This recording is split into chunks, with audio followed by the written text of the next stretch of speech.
Welcome back, everyone. We're diving into some pretty dark territory today. American Psycho. Oh, yeah, this one gets under your skin. It really does. And we've got some interesting source material to unpack the original novel and the movie script. Yeah. So we'll be comparing how each version brings Patrick Bateman to life. That Wall Street guy. You know, the one who might be a serial killer. Yeah, he's a fascinating character study, and it's especially tricky adapting a book like this, where so much of the power comes from Bateman's inner thoughts. That's not easy to translate to film. That's so true. In the book, Bret Easton Ellis just throws us right into Bateman's head. You get these obsessive descriptions of his designer clothes, like down to the brand of his moisturizer. It's almost comical, the level of detail. Right. I was reading those passages and, well, I was looking at all the sources you sent over for our deep dive. And I got to say, I mean, I'm not saying you're Patrick Bateman or anything. Of course not. But I think we all feel that pressure sometimes, to keep up appearances, buy the right brands. Oh, absolutely. I think that's one reason why this book, even though it was written in the 80s, still resonates today. That anxiety about status and consumerism is totally relevant. Bateman's obsession with labels isn't just about vanity. It's about trying to fit into a world where your worth is measured by what you own. Exactly. And it's not just about the clothes. The guy goes on these long rants about music, especially Huey Lewis in the news. Right, those music reviews. He takes it so seriously. Yeah. It's almost funny, but then it also makes you think about what's driving that need to prove his taste, his intellect. Yeah, like he's clinging to those cultural markers to feel any sense of self at all. So how do you take all that internal turmoil and put it on screen? You can't have Christian Bale just narrating pages of designer labels and Huey Lewis critiques. The movie had to find a different way to show Bateman's world. For sure, and they do it brilliantly. The movie keeps some of the materialistic stuff, like his awesome apartment and his sharp wardrobe, but it relies more on visual cues and, of course, Christian Bale's performance. Oh yeah, he is so good in that role. Totally. Just those forced smiles, his empty eyes. The script really highlights those details to give you this sense of unease, even without hearing all of Bateman's thoughts. It's subtle, but it works. Totally. And remember that scene with the business cards. Oh yeah, classic. They all have practically the same cards, but they're obsessing over tiny details. The font, the paper stock. Like their lives depend on it. Exactly. It's such a perfect satire of that whole Wall Street culture where everyone's trying to get ahead, even if it's over the most meaningless things. So what do you think, listeners? What's lost? What's gained when we go from all those internal thoughts in the book to the more external, action-focused approach in the film? Does the movie still capture the core of who Bateman is? Or is something crucial missing? That's a great point to think about. And I think the biggest difference between the two versions is how they deal with the violence. The thing that made the book so controversial in the first place. Yeah, and this is where it gets really interesting. The novel is, well, it's graphic. Ellis doesn't hold back on the details of Bateman's murders. It's cold, detached, really disturbing. It's meant to shock you. Absolutely. But the movie takes a different approach. It's still violent, but a lot of it is implied, happening off screen. And honestly, that's almost scarier to me. I totally agree. That ambiguity is so powerful. It makes you wonder if the murders are even real or if they're just, in Bateman's head. It's like you can't trust anything you're seeing. Exactly. And then there's the ending of the film, when Bateman confesses, but no one remembers his crimes. It just adds another layer of uncertainty. You don't get that same level of ambiguity in the novel, and it really adds to the unsettling feeling you get from the film. So which version hits harder for you, listeners? The brutal honesty of the book or the haunting uncertainty of the film? Both are effective, but in totally different ways. It's interesting, though, how that violence or the way it's shown plays into the bigger picture, like how each version tackles the social commentary. Both the book and film are critiques of that whole materialistic, status-obsessed culture, but they go about it in different ways. Yeah, that's a good point. In the book, it feels like Bateman's extreme actions and his thoughts are like a direct attack on that Wall Street greed, the superficiality of the 80s. His fixation on designer labels, expensive restaurants, those empty relationships, it all exposes the hollowness underneath. Right. The novel seems to use Bateman's violence as this metaphor for the destructive side of capitalism when it's unchecked. It's a pretty bleak outlook, almost nihilistic, a world where everyone's replaceable and real human connection is impossible.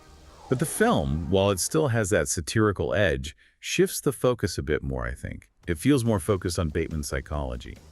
Less about society as a whole, and more about this individual psychopath hiding in plain sight. I see what you mean. The way the film is shot, visually, adds to that feeling of coldness, detachment. Bateman's apartment, his office, even the restaurants, it's also pristine, sterile. It really highlights his isolation, even though he's surrounded by people all the time. And there's that scene where he just launches into this lecture about Huey Lewis and the news, totally oblivious to the fact that no one cared. Oh, I love that scene. I laughed out loud the first time I saw it. It's so funny, but also kind of sad. Bateman's so desperate to connect, to impress, but he's speaking a language no one else understands. Makes you wonder if anyone in his world is even capable of real connection. Yeah. In the book, most of the characters around Bateman are pretty interchangeable, superficial, just like him, really. Yeah, which reflects his own inability to form genuine bonds. Exactly. Like his fiancée, Evelyn. She's just as materialistic and self-absorbed as he is. Their whole relationship feels so empty. Totally. No real intimacy there. I did notice, though, that the film gives some of the supporting characters a little more depth, like Bateman's secretary, Jean. Oh, right. The one who finds that disturbing drawing he made? Yeah. It's like she has this subtle awareness of his darker side, which you don't really get in the book. It adds this layer of tension to their interactions. Like, she could expose him, even if she doesn't fully grasp what he's capable of. And then there's Timothy Price, Bateman's friend, or at least someone he works with. In the movie, it seems like he suspects something's off about Bateman. Interesting. How so? The way Price is described in the script, observant, calculating. Yeah. It hints at this power dynamic between them, which I think is really interesting. Like, even in that cutthroat world, Bateman's mask might be slipping. Yeah, that's a good catch. It's fascinating how those seemingly minor changes to the supporting characters can shift the whole tone of the story. Definitely. And the script makes some deliberate choices too, like toning down the graphic violence, but playing up the ambiguity. It creates a different kind of tension, one that sticks with you. It's really smart adaptation. It's not just about copying the words from the book. It's about understanding the core of the story and finding new ways to express it in a different medium. Totally. And both the book and the film, they leave you with a lot to think about. Identity, consumerism, that potential for darkness, hiding beneath the surface of everyday life. What really gets me is how both versions make you question reality. Like, did Bateman actually do those horrific things? Or was it all in his head? It's a question that stays with you. Yeah, it really is like a hall of mirrors, right? Yeah. Like in the novel, Bateman's always contradicting himself, saying he's met celebrities that he couldn't have met. It just all gets blurry, what's real and what's in his head. And the film really runs with that blurring, doesn't it? Like that scene where he's chasing the prostitute with the chainsaw. Oh, yeah. It cuts back and forth between that and him running through the streets. Yeah. You're left wondering, is this really happening? Or is this another break from reality? And then that ending, the confession to his lawyer. Right. But no one believes him. It's like he's stuck in this weird in-between place. Totally. Not knowing if he's a monster or just totally delusional. I think that ambiguity is so much more effective than if we got a clear answer. You know? Yeah, I agree. It's almost like the film saying that in a world like Bateman's, a world so focused on surfaces and appearances, the difference between fantasy and reality doesn't even matter anymore. It's a pretty chilling thought. For sure. Both the book and the film.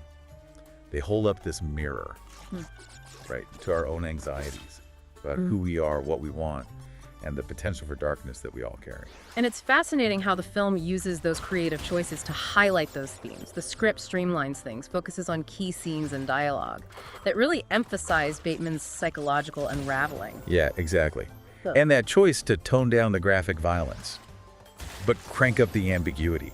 It just creates this different kind of tension. It gets under your skin and stays there. So as we wrap up our deep dive into American Psycho, we're left with this thought to ponder. In a world overflowing with information and images, how can we even be sure what's real anymore? And in a society that's so fixated on status and success, what happens when we lose sight of who we truly are? When the lines between our real selves and the masks we wear become blurred beyond recognition? That's American Psycho for you. Whether you experience it through the book or the film, it forces us to confront these really uncomfortable questions. And the answers? Well, they're just as elusive as Patrick Bateman himself. They really are. Thanks for joining us on this deep dive into the dark and twisted world of American Psycho. We hope you found it insightful, maybe even a little bit disturbing, but always thought-provoking. Until next time, keep questioning, keep exploring, and keep diving deep.